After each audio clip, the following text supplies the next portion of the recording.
Welcome to This Explainer. Today we're totally peeling back the invisible architecture of surveillance capitalism to discover who really controls your data. Every single time you unlock your smartphone, search the web, or ask a digital assistant a question, you're leaving a trace. But those traces don't just vanish into the ether.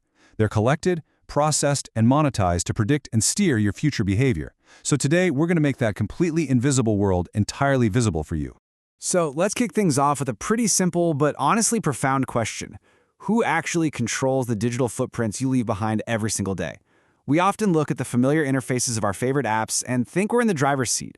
But behind those shiny buttons is a vast, hidden network of platforms, physical infrastructures, algorithms, and data brokers. It's an ecosystem that concentrates an absolutely unprecedented amount of power into the hands of a very small number of players.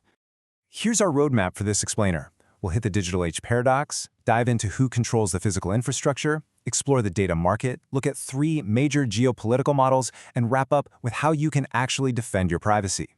Let's get to it.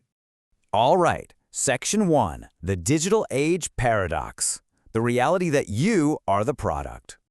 We're living right in the middle of surveillance capitalism. What does that actually mean? It means your human experience, your curiosities, your fears, your habits, the people you text every day, that's all raw material now. It's extracted, refined, and frankly, monetized. We aren't just logging on and using services anymore. We literally are the product. Our data used to be seen as just a random byproduct of clicking around online, but now it's the most highly contested resource of the 21st century, fully capable of influencing elections, manipulating consumer habits, and totally reshaping geopolitics. And just to put this into perspective, the power at play here is staggering. Apple is sitting at $3.4 trillion, Microsoft at $3.2 trillion.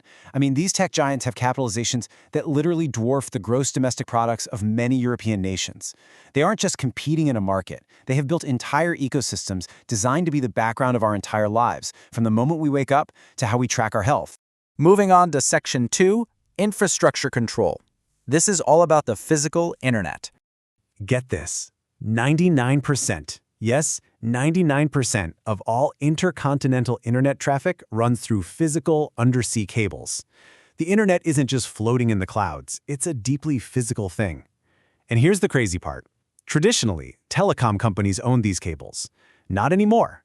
Today, big tech companies like Google, Meta, Microsoft, and Amazon are dropping billions of dollars a year to build and directly control the literal pipes of the internet themselves. And when we talk about where your data actually lives, well, just 3 American companies control the vast majority of the global cloud infrastructure. You've got Amazon Web Services with a massive 31% share, Microsoft Azure at 25%, and Google Cloud at 11%. Think about that. Even if a local company in Europe or Asia promises to store your data locally, it's almost certainly resting on servers controlled by one of these 3 giants. It's a deep, multi-layered structural dependency. But it's not a complete monopoly by the US. Europe actually holds this incredible invisible trump card.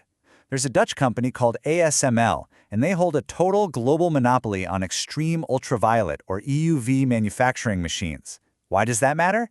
Because without these highly specific machines, literally no one can build the world's most advanced AI chips, like the ones from NVIDIA or TSMC.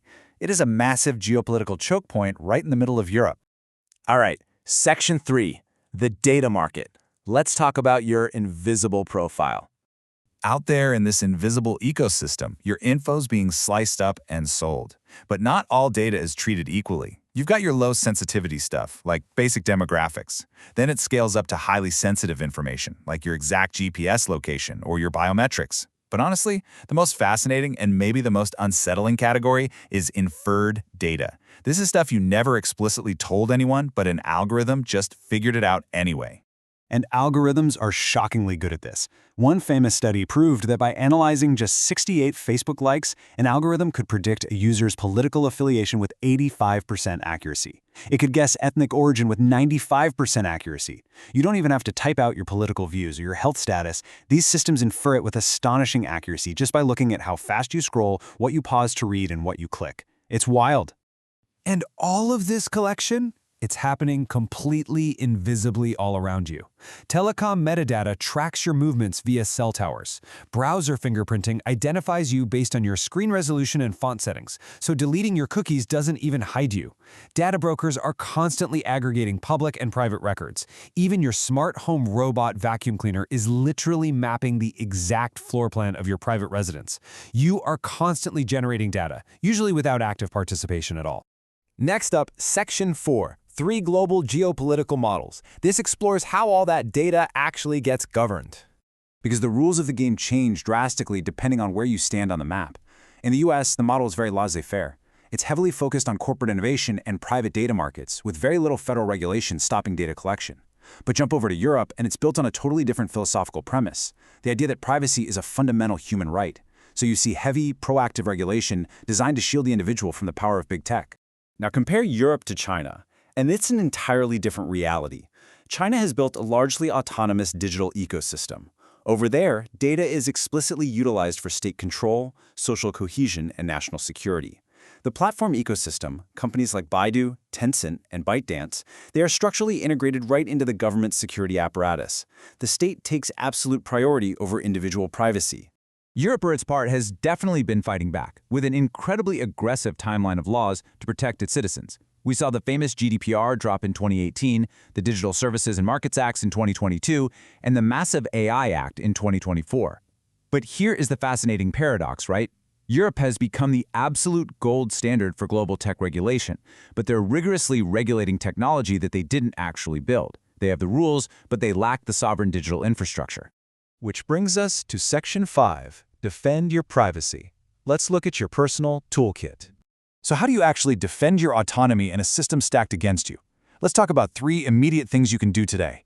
First, minimize voluntary data sharing. Stop using login with Google everywhere and use temporary emails. Second, strip away those unused app permissions.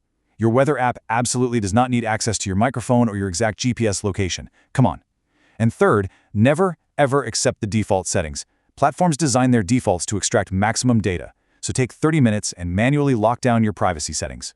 You also want to build out a solid, specific privacy toolkit. Swap out your browser for something privacy-focused, like Brave or Firefox armed with strict ad blockers. Fire up a trusted VPN to encrypt your web traffic so your internet provider isn't logging every site you visit. Move your important chats over to secure, end-to-end encrypted apps like Signal, where not even the company itself can read your texts. And finally, get a password manager. Every single account needs a unique, complex password. No excuses. Now, individual tools are great, but they aren't enough on their own. On a systemic level, we are actually seeing some hope in privacy-enhancing technologies, like differential privacy. It's super clever. It's a mathematical technique that intentionally injects controlled, random noise into a massive data set. This lets researchers or companies pull out useful, broad statistics from a group without ever being able to mathematically identify you personally. It's literally baking privacy right into the engineering. At the end of the day, defending digital privacy isn't just about downloading the right browser or using an encrypted app. It's a collective, civil choice. We desperately need a new social contract in the digital age, one that recognizes that our personal data is an extension of ourselves, not just some free resource waiting to be mined. Tech and laws can only go so far.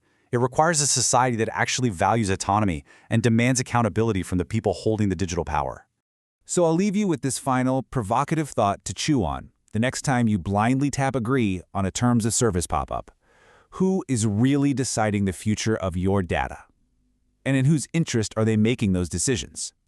Understanding this invisible architecture is your absolute first step toward taking back control. Thanks so much for joining me on this explainer, and stay curious.